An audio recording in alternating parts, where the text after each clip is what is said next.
पुसेगाव सातारा जिल्ह्यातील एक मोठे शहर असून ऐतिहासिक सांस्कृतिकदृष्ट्या लाभलेले स्वच्छ सुंदर शहर आहे मित्रांनो. इथले लोक देखील छान आणि मनमिळाऊ आहे. जर तुम्ही पुसेगावमधून असाल तर चॅनलला लाईक शेअर सबस्क्राईब सपोर्ट केल्याशिवाय जाऊ नको, जेणेकरून पार्ट 2 येण्यास मदत होईल.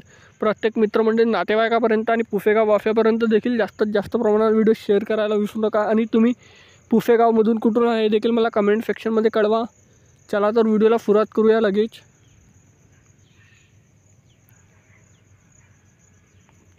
पुसेगाव ते सातारा मात्र 35 किलोमीटर अंतरावर आहे मित्रांनो. 51 मिनिटं प्रवास आहे प्रत्येक दर तासाने. इथे जाण्याकरिता बसेस सेवासुद्धा उपलब्ध आहे. इथलं बैलाची शर्यत बघू शकता मित्रांनो पुसेगावमधली. श्री सेवागिरी विद्यालय पुसेगाव, तालुका सातारा, जिल्हा सातारा. ह्या पुसेगावच्या नकाशा मित्रांनो. पुसेगावच्या पार्ट 2साठी चॅनलला लाईक शेअर सबस्क्राईब सपोर्ट करा. भेटूया नेक्स्ट व्हिडिओमध्ये. धन्यवाद. जय हिंद, जय महाराष्ट्र.